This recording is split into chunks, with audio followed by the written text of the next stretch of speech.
Brenna, Mike Blair over at Corbair, who's the former Scotland international, 85 caps for Scotland. He coached at Glasgow with Rennie. He went on to become the Edinburgh head coach, but walked away because he wanted to be more hands-on. He didn't want to deal with all the management administrative stuff. He wanted to be a hands-on coach who dealt with strategy and players. That's the kind of thing you want to hear about one of your assistant coaches, right? But what have you seen from the way that they attack in the Japanese league that impresses you about the way that Mike Blair goes about his business? What they really do really well, it's the attention to detail that he does with those players. Bryn Gatlin is there. You've got Antoine Brown, you've got Artie Severe, those boys that have been able to play there. Brody Retallick, who's the top try scorer. But he's very good at around the players that he does have. He brings the best strengths out of them, which I think is a really important thing. I think with the All Blacks, there's a lot of quality with the players that we do have. We talked about Geordie Barrett when he went to Leinster.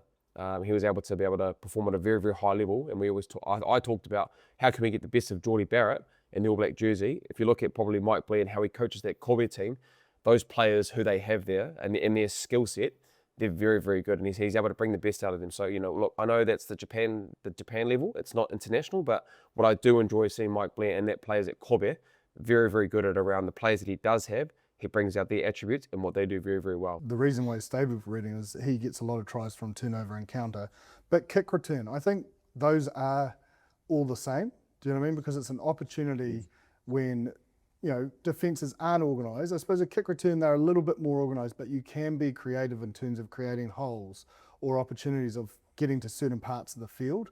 So again, he's another coach that I feel attack is, when you see a good attack to me is you see a line break and you see 14 other guys accelerate.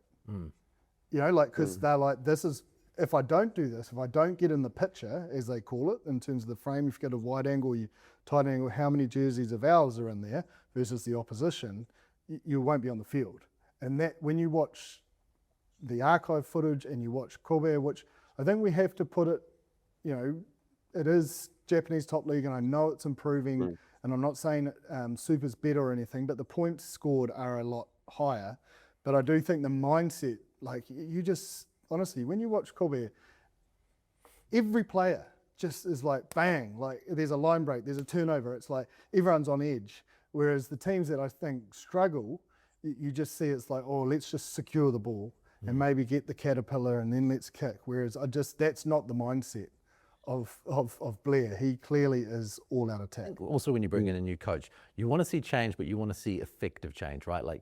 There's no point of changing for change's sake. And if you look at the stats and the way that Corbair's changed, they went from 60% set piece tries to 32% set piece tries, and they've gone from 30 points a game to 46 points a game. So they've changed the entire way that it works, and it's been incredibly effective. It's a pretty good CV.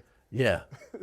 I mean, I do think we're getting to the crux of it in terms of when Rennie's a head coach, that's what he wants. Like that's what I suppose he sees as the most opportunist approach. Because from set piece, Bryn, you go through so many defensive sets at training, and if you get broken in set piece, someone's done something really wrong. It probably shouldn't happen. You should at least get to 2 or 3 phases, and normally is from someone jumping out of system. But when it's into turnover, it's literally if you're first into the space, you're gone. But then that's what I mean. I think when you watch both the Chiefs, the Hurricanes to a point, and obviously Corbair, it's that. If you just watch the screen, it's that reaction of the players. It's just like everyone's in on it, either for a clean, get in a position where you can receive a pass, clean, play halfback, ball up. It's just, it's helter skelter, but it's chaos, but they're all calm. Like they know what they're doing, they know what they're trying to achieve. Jippy, you've played under Tana. Talk to me about what he's good at. Yeah, look, I think first thing I've played under as a head coach and a defensive coach, and they're quite different roles. If I look at it specifically from a defence coach point of view, defence isn't complicated. Sometimes we, the athlete or coaches, complicate it. Tana doesn't complicate it. It is literally about the simplicity of winning collisions. And now it's like, oh, you're going to win collisions, but win it together. It's a little bit about first man set, first man to take the space, is going to do really well. And I just think it's something he has a massive amount of respect for, because he was extremely good at it as a player.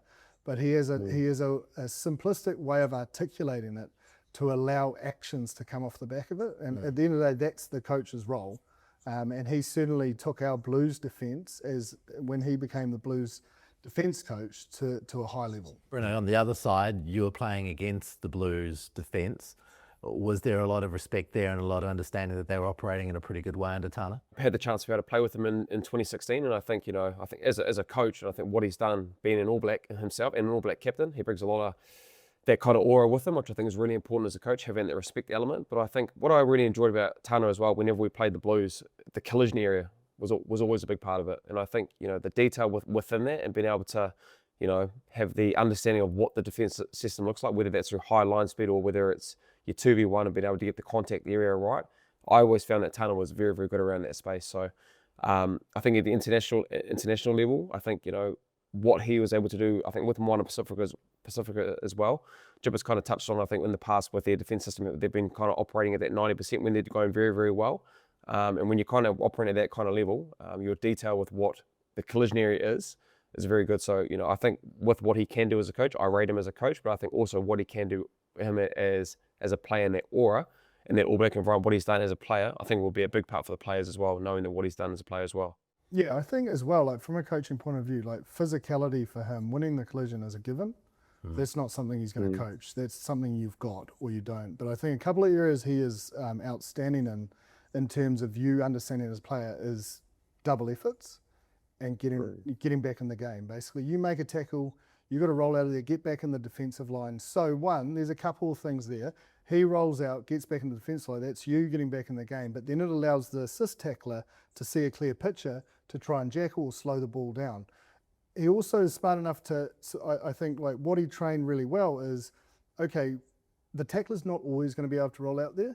One of the most frustrating penalties in the game is when someone is in that jackal position and you can see your teammate is caught in there. So if you go in there, the rest probably, if you don't go in there, the rest probably going to go, look, he's trying, keep the ball. The moment someone goes in there, they're like, well, no, you can't be clean because he's there, so it's a penalty. And it's those little, I suppose, small micro details, but there's not a list of 20 of them. It's like 3 or 4 things you've got to do. One, it's your one-on-one tackle. 2, it's shutting down time and space.